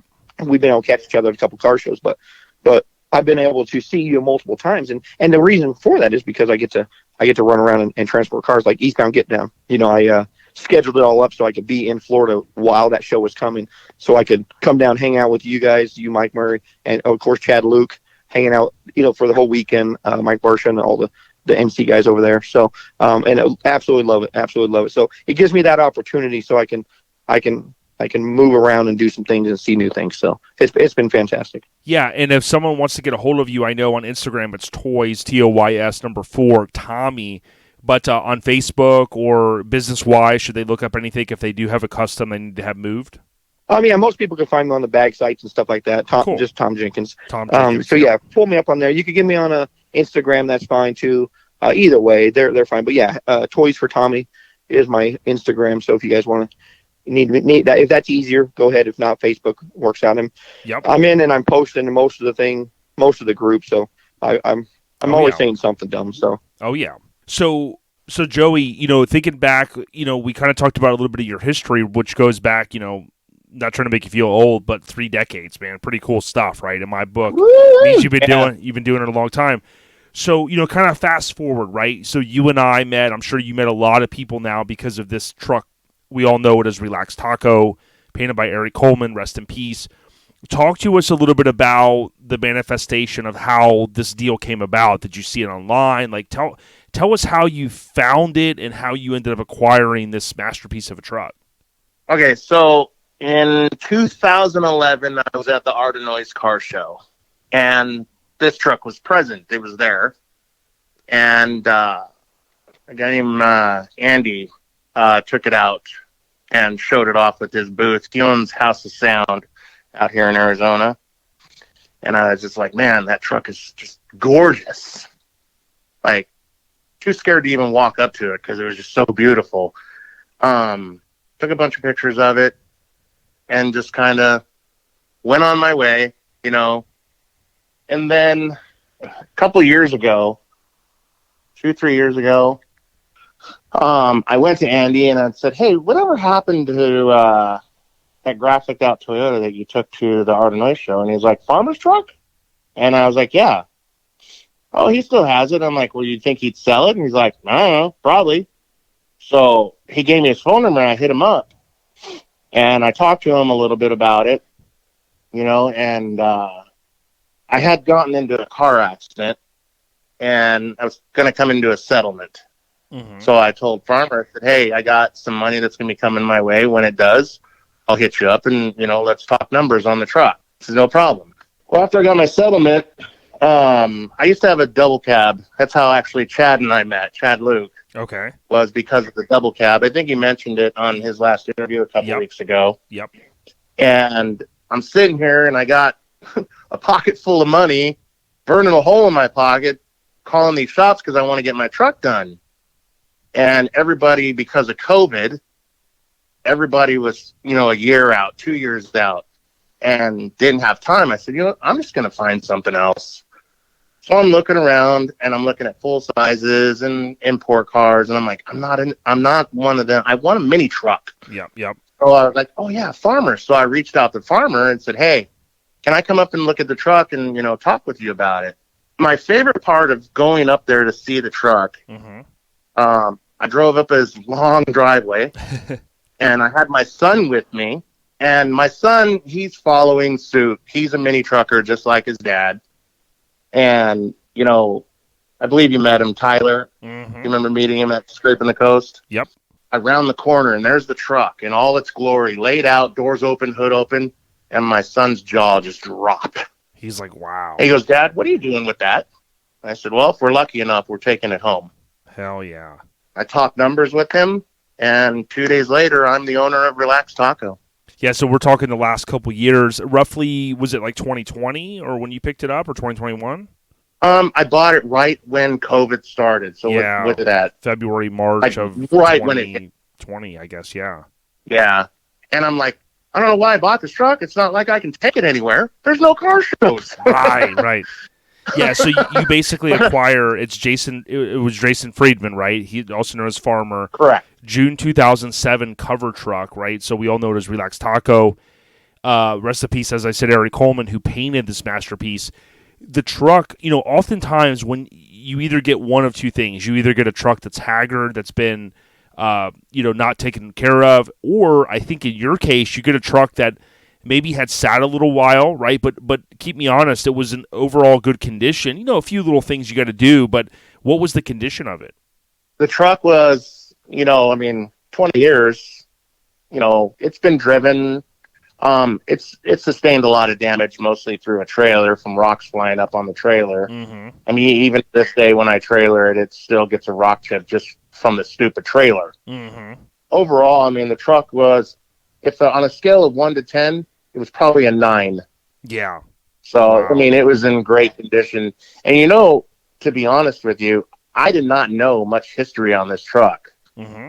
Like, I didn't know Eric Coleman painted it. Yep. I knew it was on the cover of Mini Truckin', but I didn't know it was on the cover for top 10 best paint jobs. And, Eric Coleman did it. I didn't even know, there was things about this truck that I didn't even know about. I didn't realize that what I was getting my hands on, this truck honestly turned my life around. Yep. Well, that's great. And completely turned it around. Yeah, and a fun fact is it was actually the second cover that Ernie shot that he was credited for. So, if you think about, Ernie shot April 07 was his first cover, and then you have this one June 07, which is also, rest in peace to Ernie. But I want to jump back over to you in a minute and talk more about it. But, Tom, when you think about, kind of the same situation, right? My understanding, and I don't know the whole story, that's why I love doing the podcast. Talk to us a little bit about how Far From Losing ends up landing, in your corner, so to speak. Yeah, no, of course. So we play with a lot of mini trucks in my shop here at the tow yard. We don't have an automotive shop. We just build our own stuff. And my crew is all mini truckers mainly. Oh, nice. They build it. So my drivers are painters, fabricators. I mean, every one of them has their own little talent. So we always bring trucks in and play with them, have fun with them, and keep them, sell them, whatever I decide to do with it after that. Some I keep, some I sell, whatever. And it was just getting to the point where it's like, you know what? I want something that's next level, that's has history. So I started learning more of the history of these trucks, because I wasn't in mini trucking when all you guys were in the the 90s and stuff like that. So I didn't grow up into to learn and be around for the history of these mini trucks. So when you have all these mini trucks that were around, Relax Taco, Last Look, Freak Show. I mean, I could keep going on and on and on, right? I didn't know any of these. I didn't know what these trucks were. Right. I knew a couple trucks because they keep popping up. So it's like, okay, well, that's cool. And started kind of talking more about it, trying to learn it. Became good friends with Fester. Fester, of course, he has an amazing collection, and he's doing his thing over there and taking care of the real epic ones. And he's just a great guy, really great guy. And he's been kind of teaching me, a couple things. I'll ask him a question. Well, what about, so it got to the point where it's like, wow, I want something that has some history in mini trucking, but also has something history to me. So I don't want just any mini truck. So I'm out. I told myself I'm going to go buy a mini truck, and I want something that's more done. I want a done one, but I want something with history. I want meaning. I want more than just a truck. Mm-hmm. So honestly, there's 2 trucks in mind that was on my mind thinking, okay, these are the trucks that I want to chase after. Of course, one of them was Time Machine, which Charles Armstrong did a lot of the work to Time Machine, the revamp of Time Machine, in my town. His shop was originally when in my he was town. there. Yep. Yes, when he was here. Now, this is back in the day, 02, 03, somewhere in there, 04, right? Yep. And so I got to cruise with him. So we used to go to that his shop, open. Let's all come in there. We all hang out. Have little cruises there. It was a great time. We all went out cruising, dragging around town and stuff like that.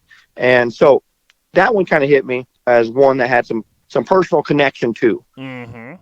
And I looked into that one a little bit. It's currently not for sale. Right. So I said, well, maybe the second one. And the second one was Far From Losing. And don't get me wrong, I didn't know the name of it. Yep. Because most people know it as a VW motor truck. Exactly. And that's what most people know it as. So Far From Losing, for a lot of people that don't know it by name, it is the 85 Toyota VW rear engine, tilt bed, 96 Tacoma front clip on it, I believe. I think it's 96. And it's always up on display, so you can't miss a truck. For some people that don't know the name of it, because the name is Far From Losing. So a lot of people didn't know that, which is Far From Nugan, the pleasure of driving. They changed it to Far From Losing. Oh, yeah. So it kind of popped in my mind, hey, that's a good truck. I remember this truck. There's a main reason why this truck pops in my head of a truck that I want to own. Because when I first seen this truck, I believe it was on display, and in like 04, it was completely done at this time. And I walked around the corner, and I at a car show, and it was sitting there up on display. I'm like, holy crap, what is that thing? That's wild. Mm-hmm. I did not even walk up to it, and I kept walking because I couldn't comprehend it. I couldn't comprehend what all was going on. Right, it was a lot. So I continued to walk on. Later on, I got to see the truck more. Of course, it was built here in Arizona. It was built by Lyle and Brent, father and son, and they built it all in their garage shop at home. They did everything but the graphics and the interior, which I don't know who did the interior, so I apologize for not saying who did that, but I know Gooby did the graphics on it, which I've met with him and talked to him and tried to find all the history on the truck. So anyways, that was a truck I decided, that's a truck. That's the one. Yeah, no, I mean, it is amazing, man. Yeah, so I actually got with Fester, and I said, hey, that was for sale. I know it was.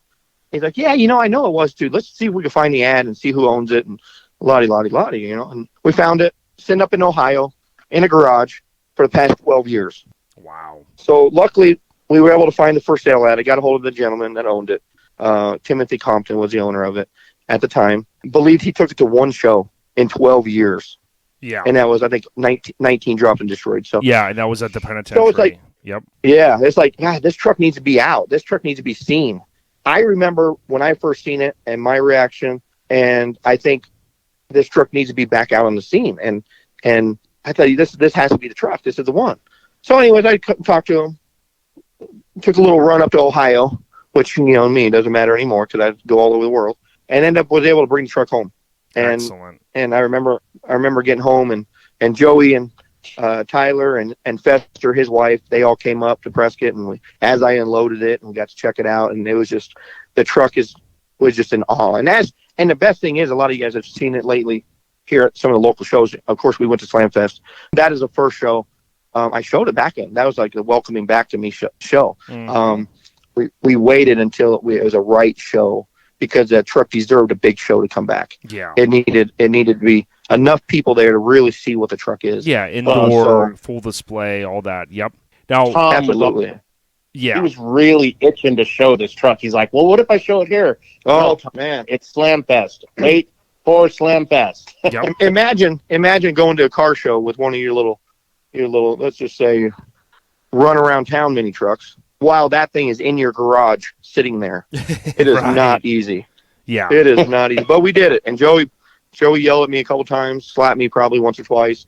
But we did not show it. We saved it for Slam Fest. Jonathan Hodkins helped me out, got me set up so we could do a spot. We kept it a secret the whole time. I think the Thursday before the show started, I think Jonathan finally put a little teaser out saying, do you guys know this truck? Of course, everybody popped in. Oh, yeah, we know it. So that was, it alerted everybody. Yeah. You started seeing people, wow, I haven't seen this truck. I've never seen it in person. Oh, I've only seen it in magazines. Wow, I remember back in 2005, it was at this show, and it was just insane. People, hey, I wasn't going to come, but now I'm on my way. I saw that. I'm like, really? You guys are coming, just to go to the show, and they were not even from Florida, not all of them. They were from states around. Yep. And it was great. So went to Florida, showed it off the first time. Didn't quite know what I was getting myself into. Didn't expected some, hoo-ha type of thing, but nothing like that was. It was unbelievable, the response from the people, the comments, people talking to me about it, telling me their stories when they seen it. I can't believe it's here. I had a older gentleman and his older son. I swear they were almost in tears standing there looking at it. And I remember the son's like, Dad, can you believe we're sitting here looking at this? Man, and that hit me. It's like, wow, like this is more than a truck. This is that one. This is it. Like I found the truck that is doing what I was looking for, because I wanted something more. And I realized at that point, I really did that. This is a responsibility. I mean, that I just got into. Yeah. And yeah, it's sick, and I want to talk more about it. Far From Losing was the 5th of the 6th subculture trucks on the cover. Wes Allison, it was actually, believe it or not, it was his 50th truck that he shot. And I'll talk more about him as a contributor to the magazine as a freelancer, but I mean, he was one of the best photographers they ever had, in terms of his covers and things like that. And, for him to shoot that many, but that's one of the cool things, that the truck lives on, because a lot of people hadn't seen it. It's I always said, one of the baddest trucks built, the graphics under the cab and just some of those things that, some people dreamed of doing, they were able to do. But I want to come back in a minute and talk to you about maybe some of the things that you had to do. But Joey, when you think about, some of the things like Tom was talking about, right? Tom ends up, you guys are good buddies, right? And he's going to shows and stuff. But you've also had a pretty good run so far in the short amount of time that you've had Relaxed Taco. Talk to us a little bit about maybe some of the events that you've been able to attend. So I would say Scraping the Coast is the show that really brought the spotlight to the truck. When Greg Miller, rest in peace, hit me up about the truck, says, hey, I want to put your truck on the shirt. I'm like, oh, that's cool. Do I have to take the truck though? He says, yeah, you have to bring the truck out. I'm like, oh man, I don't know how I'm going to do this. Yeah. And like, I'm all pumped up, and like, he sends me the first rendering of the truck. I'm like, oh, that's really cool. And then, and then all the other shirts are popping up, and I message him. I'm like, hey, are you still putting the truck on the shirt? And he's like, yeah. I said, all right, well, I better pre-reg then. And believe it or not, Tom and I, right before Scraping the Coast, Tom and I have, gone to different shows together, and we've slapped hands. And Tom was going to go to Scraping the Coast with me, but he was unable to due to work. Yep. And he was going to trailer my truck out for me, but he had to do work. So I went ahead and, I locked and loaded the truck and headed out to Florida. Prior to that, though, I was at Mini Truck Showdown, the first one in Vegas last year. Yeah, our brother Corey. And Greg Miller sent me the new rendering of the truck. And I saw it was with Chad Luke's double cab. And I was like, oh my God, this is so awesome. Yeah. I was so excited. I messaged Chad, and I'm like, dude, we're on the shirt together. He's like, I know, bro. And I'd only message back and forth with Chad, talking about the double cab and stuff. So when the final print of the shirt was out and Greg Miller advertised it for the show, I'm like, I'm going. Nothing's going to stop me. I'm going. Yes. So I actually took a leave of absence from work right before that show so I can start doing car shows further out of Arizona. But Wow. Scraping the Coast is the one that opened all doors for me. It brought Tom and I closer. It introduced me to Chad Luke and, introduced me to you and Mike Murray, Sean Rose, Jason, DJ Mays. Yep. Yeah. So Dominic brought me closer to Ron Perkins. Like, it brought me so close to everybody. Like, and it keeps doing this for me. Every time Tom and I show up somewhere, more and more people are excited to see Relax Taco and Far From Losing. Tom and I both get messages all the time. Hey, bring your truck to my show. Bring your truck to my show. Bring your truck to, and like, it's a little overwhelming, but Right. I'm enjoying it for the people that we get to meet, the bonds that we get to create together. There's nothing more exciting than loading my truck in the trailer, sitting underneath Far From Losing, and hitting the open road and going to the next car show. Yep. And, sharing these trucks with everybody. Yeah, that's a cool thing, right, Tom? Because if you think about, what you were kind of even saying and piggybacking off of what Joey's saying there, the amount of folks, you guys are kind of in a similar boat, but even Far From Losing, arguably it probably went to, way less shows than even Relax Taco. But the neat thing is, Relax Taco, this is 15 years ago. It's on the cover, Far From Losing, November 2004. You must just get an amazing response, like you were kind of saying, Tom, with the truck being at different events. Oh, absolutely, absolutely. The people are amazing. And like Joey said, I mean, the people we've met, the new friendships we met is phenomenal. Like Slamfest. God, I can't tell you the people we've become friends with, and from clear across the United States. I mean, let's be honest, we're way over here, and these people. They just stop and they'll do anything for us. And, we were in Street Truck Magazine for the Slamfest issue. And we had, Richard Lopez, Kelly, went and got us magazines and mailed them to us because you guys get them first. Right. You know what I mean? And, it's just phenomenal. It's just the people we've met, just, as we go from show to show, I mean, we've hit quite a bit now, from Florida to Texas. Before Far From Losing, we did go up to Oregon with Relaxed to show it up there, of course some miscellaneous shows here and there throughout Arizona. But the response is amazing. The people are great. Chad, meeting Chad Luke, of course, a good buddy now, a little bougie, but he's good. Right, he's right. Good buddy. But he wears sandals when he drives his Toyota with socks. But. Ron Perkins, but we do run into some bad people. Let's just be honest real quick. I mean, there is Hank. Right. And he's influencing us to do bad things. Right. Right. But, so I'm trying not to drink, and he just keeps throwing that cup in my face. And it's just tough. But majority, he's a good guy at heart. He's just a little wild side. But there's, and speaking of Hank, I almost have my own Hank. Me and Joey have our own Hank, our own little wild child friend here. Jeremy Harris that runs with us. Yeah. Most of you guys, a lot of people think it's Jeremy's truck because he's always down there washing and wiping and cleaning. And man, that guy, I can't tell you how much I appreciate this guy. He comes with us to the shows. He helps me set up. Far From Losing is a chore. Let's be honest with you. Yeah. Love the truck, man. Is it work to set that guy up? But she gets we get her all set up. Jeremy comes in, helps me out. He's a detail freak. I mean, but you know what? He doesn't hesitate. He's a great guy.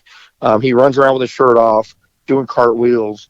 He's our Hank. Okay. Right. So, he usually has a Modelo in his hand no matter where he goes. I love it.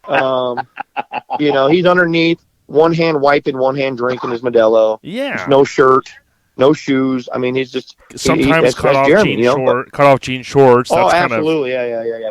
We had to make him get rid of the Daisy Dukes, but other than that, we've been all right. But you know what? And like I said, it's become a friendship between us. And I want to make sure that that gets said, because the friendship that we have came together with between me, Jeremy, and Joey, because of these trucks, and you can't replace it. These trucks are great. We love the trucks. We love going to these shows. We love the trophies. But man, the friendships and the times and the memories that we've been making with each other and everyone around us that chooses to be around us. Man, you can't put. I wouldn't trade that for nothing. Absolutely not. No, never. Yeah, and it's ironic because earlier in the episode I was talking about kind of the same thing and all. Although our friend Ronnie, he coined it over at C10 Talk with the trucks are cool, but the people are cooler. My whole spin off that was also like, I truly believe, as you guys know, we all have different situations, jobs, careers, money, things like that. But we all agree that the scene is better when people go to the shows and the builders that build these cool trucks. And let's be honest, not everybody maybe appreciates like I do. There's folks like you guys that have had this unique opportunity. I know Jeff Gaudette as well in the upper Northeast, have this unique opportunity, as you mentioned Fester earlier as well, to own a piece of history. Whereas maybe a guy gets to a different point in his life. He was running hard, and then he goes, you know what? I'm in a different place, so I'm going to sell, Relaxed Taco or Far From Losing. So to me, it allows for these vehicles for their legacy to continue. You know what I mean? Absolutely. And you're right on that, because to continue the legacy, sometimes one person can only go so far. Sometimes their means can only take that truck so far. So when you get somebody else that can take care of that legacy, and let's be honest, there's some that don't, and they drive them and they disappear. We've lost a lot of good mini trucks to that, but you find the people that take care of these trucks and absolutely. So we have to take care of these trucks, and we need the people to take care of these trucks, and you can't build this history right away. This is something that over time, now, a lot of the trucks that are being built today will be epic trucks down the road. Chad Luke's Toyota, let's be honest, it's going to be an epic truck down the road. In so many years, it's going to be that truck. But for now, this is what we have. So if we take care of these, and they're going to continue to teach that next generation. So the styling that we had back in the day, and that we can continue that and bring in some trucks that have this now same graphic style on them that is kind of coming from that early years, really have been showing up at all the shows. So this early mini trucking style has really been saved. I really think we've all saved it, everyone in whole, and buying these trucks and continuing to take care of them. And it's a lot of work on its own. Let's be honest. I know you guys touched back in the interview with Chad, about buying and bought not built, or built not bought, blah blah blah blah blah. Hey, like you said, you got to get rid of one truck to build another. Yep. Where's that truck going to go? Let's make it go to somebody that maybe is in a different spot that can't build it, or doesn't want to build it, or is looking for something special that's already built to continue that legacy of it. Nothing wrong with bought, nothing wrong with built. I bought some, I built some. It is what it is. There's nothing wrong with it either. But let's make sure that whatever trucks do have that history, that we take care of them. Let's keep them rolling. Let's keep the history going. Let's continue the history lessons of what started mini trucking and stuff like that, because I wasn't there. I'm writing the lesson. I'm a student. Yep, I love it. Before I kick it back to Joey, Tom, I want to ask you this. I kind of hinted earlier, a lot of well-said things there. Like, I'm like, dude, I'm taking notes. I'm like, dude, like, you get it, right? And I appreciate that. The question I have for you is, so I've heard of a couple other trucks, I can't disclose them, that are going to be coming back out, that have been out, been out of the circuit for a long time, right? But I'm always curious, and I'm sure the Airhead Nation is as well, when you end up buying this truck that had been sitting, right? Yeah. I'm not a mechanic, but, I can get my hands dirty and stuff. Was it as easy as just going, hey, clean out the fuel system, rebuild the carb? What were the few things that you had to do to get this thing fired back up, or did it just fire right up? Well, on Far From Losing, I will say it was easy. It was ready to go. Wow. Good. the original builders took very, very good care of Far From Losing. It was not driven. It had 8.9 miles on it when I first got it. So it was very well taken care of, to the point where it was just pushed in a trailer, pulled out of the trailer. That's what it was. The gentleman before me that went to Ohio, it sat in his garage, and he went outside and he wiped it down and he cleaned it up. He changed the fuel out, everything out every so often, made sure it was fresh, ready to go.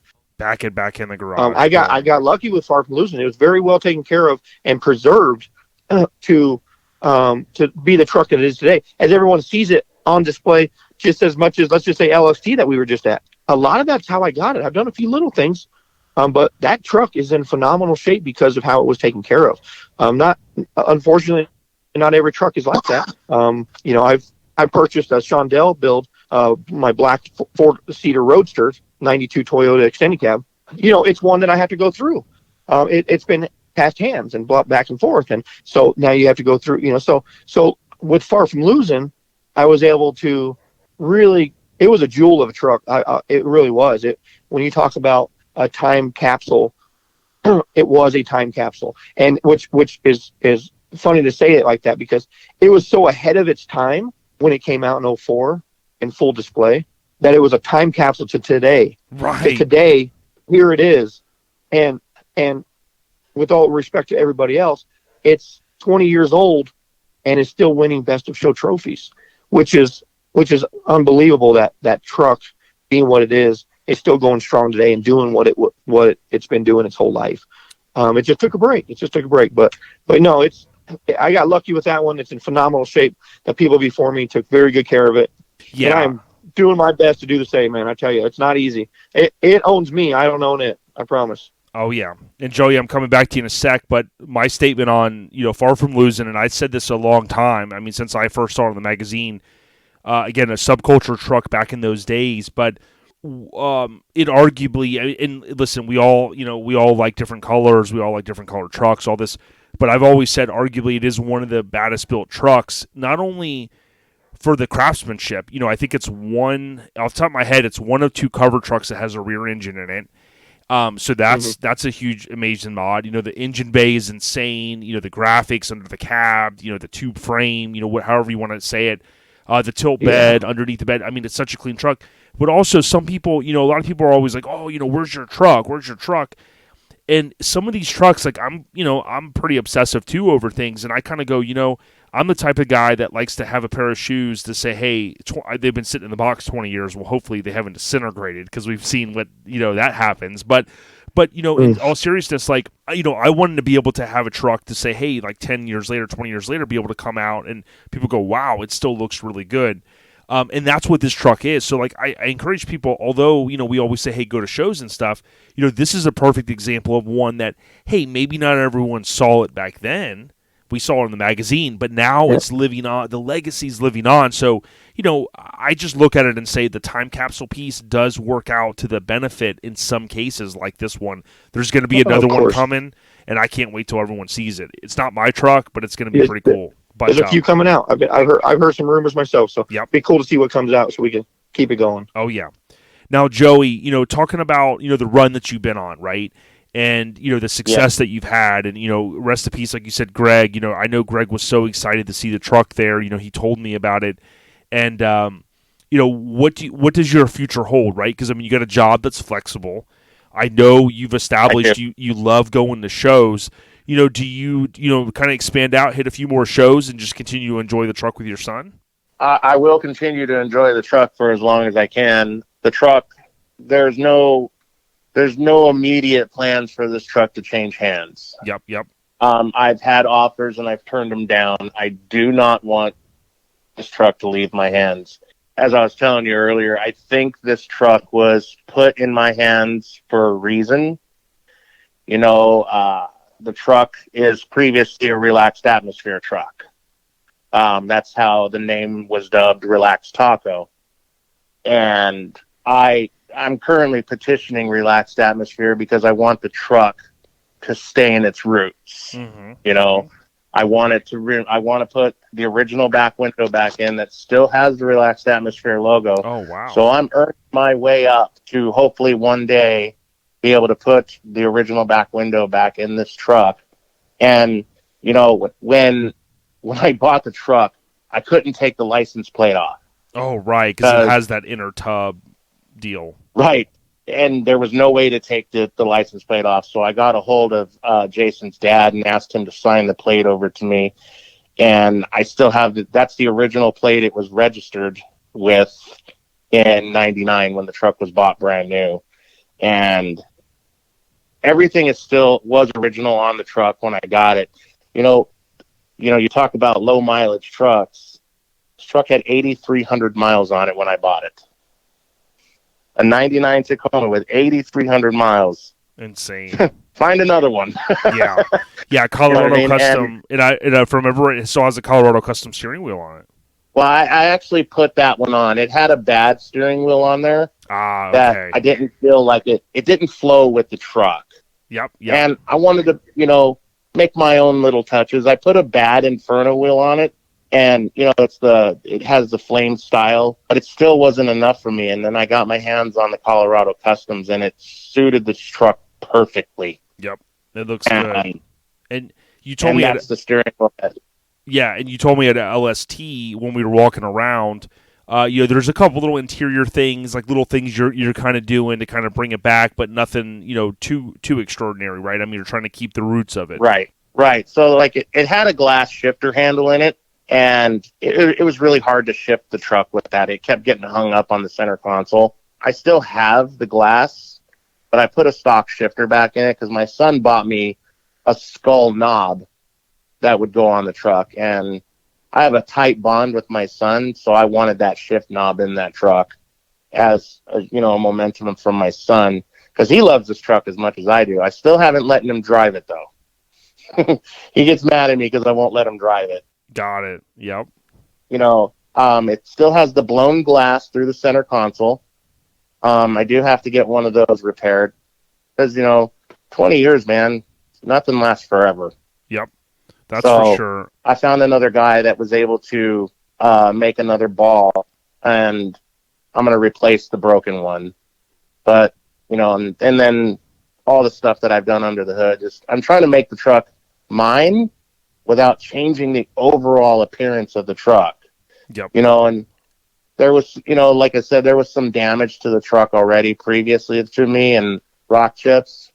And I wanted to find somebody to help me that was good enough that could paint this truck without changing it or ruining the original look of the truck. Yeah, because the core is there. It's like, I mean, it was kind of like with Crew Cut when, the team there, Richard Rawlings' team at the time said, hey, look, we can't repaint this. It's a famous truck and that type of thing.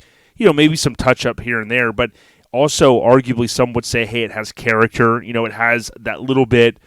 Granted, if you got a full-blown show truck, you don't want to have the nicks and stuff. But, you do drive this truck, right? I mean, I think there's levels to this stuff. And, like, Far From Losing is something that we would all agree is like a full-blown show truck. like something that's going to be up in the air at a lot of shows and stuff. And then you got a truck, and arguably, like, a lot of us have nice trucks. But, it's maybe a little bit lower in the level. Not to say... Again, no disrespect, but it's a truck that you can maybe just have touched up, and that's all you would need, right? Right. And I found a guy, Matt Hutchison. Oh, yeah. He touched it up for me, and you can't even tell anywhere it was touched. Anywhere. He did not ruin anything overall in the truck. I mean, he did an amazing job. He still has a couple more things that I want fixed that was already done, but he was honored that I asked him to do this to the truck. Awesome. And with Tom, with owning Far From Losing, and the truck still reigning supreme out there, taking best of show and stuff. My paint job's 20 years old, and when I tell people this truck was painted 20 years ago, they're like, no way. I go, yeah, it's painted 20 years ago. And it's a lot of work to make sure that these trucks stay in the condition they were 20 years ago. Putting the right polishing on it, washing, keeping it clean, putting a cover on it. I regretted, and I wish it didn't rain so much. I didn't mean regret, but I wish it didn't rain so much this past weekend because I hated having the cover on my truck. Yeah.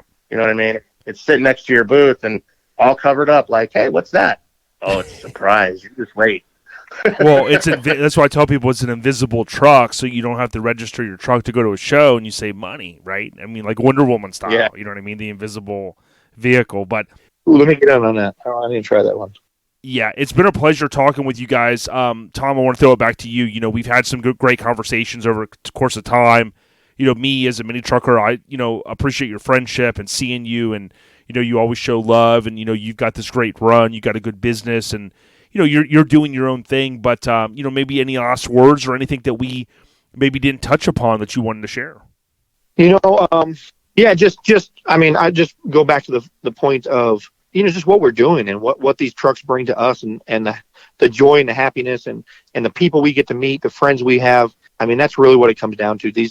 These trucks have given us a lot, far from losing, than Relax Taco and all the other trucks that are out there. If they're an epic truck or just one you're building in your garage, I mean, they're bringing us all together in a time where we really need that. Oh, yeah. And we're meeting new people and meeting new friends, and we're really all coming together to enjoy this. It ain't about who wins what trophy, and the jealousy is not there like it used to be back in the day that I remember. It's strictly, we're here together. We're here doing this together. This is a lifestyle we're living, and we're going to keep living this, and we're going to keep it strong. And we'll just keep moving on with it. Real deal, man. Well said. And, Joey, I know you're also like Tom, you're a big supporter. You and I have talked, many times, and, I've got a chance to get to know you, got a chance to see you at SEMA. By the way, both of you guys had your trucks out there supporting the pre-party. I know Freaks have a big, it's kind of their deal, so that was great. And then that's the prelude to the Mini Truck Hall of Fame.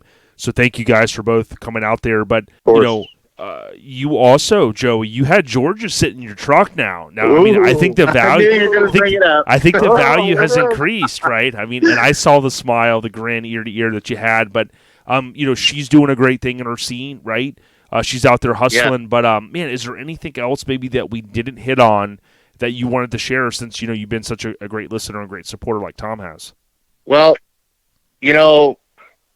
it's been an honor to meet everybody in my path and everybody that I continue to meet in this path that Tom and I are, on, sharing these trucks with everybody. And, to all the listeners, if you have the opportunity to get out there and do this and continue keeping the mini truck scene alive and, keep it striving, I suggest you do it.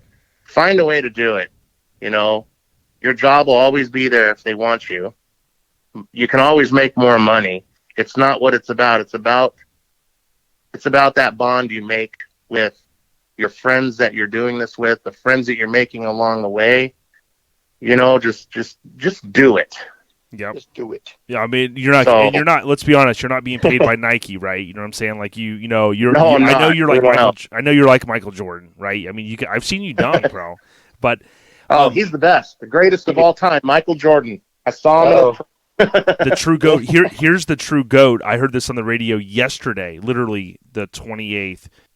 Some guy had bought 2 tickets to the first game that Jordan. It was October '84, I think it was. And he had bought 2 tickets, and one of them he kept as a keepsake, right?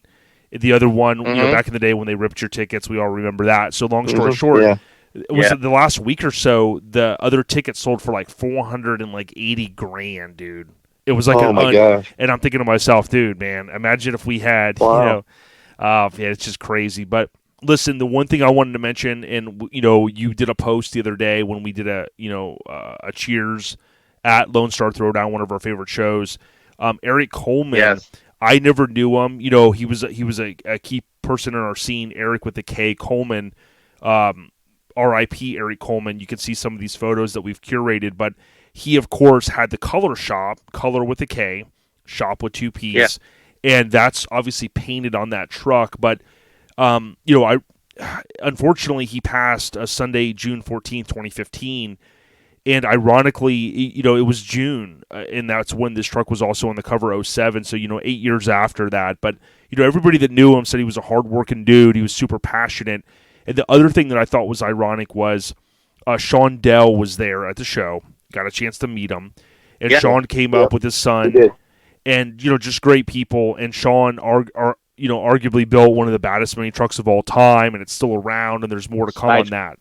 But he said, hey, I did a lot of work on this truck, and he pointed right over there. And I think that's a testament that we always say salute the OGs, and Tom alluded to it as well.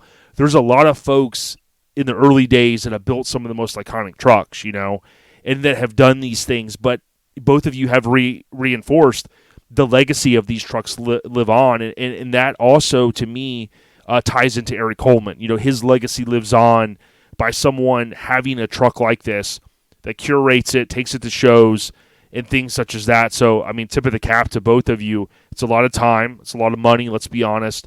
It's a lot of hustle and determination, but you guys are doing it, man. You're living it. Yes. Yeah, thank you. Appreciate that. Yeah, for real. Well, I think we kind of covered everything I wanted to. Again, Far From Losing, November 04.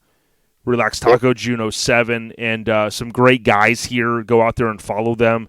And I guess, Joey, we need to give out your Instagram. I always look it up by Joey. It's I have it, The Relaxed Taco. The Relaxed because Taco. The truck owns me. I love it. Dude, it's Taco Tuesday. I had tacos earlier. I'm feeling good right now. Oh, yeah, we did too. You guys have a great night. Stay on the rise. This year is going to be you guys' year. And don't forget the little guys. You know what I mean? Hey, you guys see us at a show. Everybody come say hi. Oh, we yeah. See everybody. So if we're there, come say hi, please. For real. Absolutely. Joe, not Tom and Jerry. Tom and Joey show. And then we're going to wrap up our Lone Star Throwdown. We had DJ Mays on earlier. You guys stay on the rise. Yep. And, man, we'll talk to you soon. All right, buddy. Appreciate you, man. All right. Thank you. Love you guys. Without you.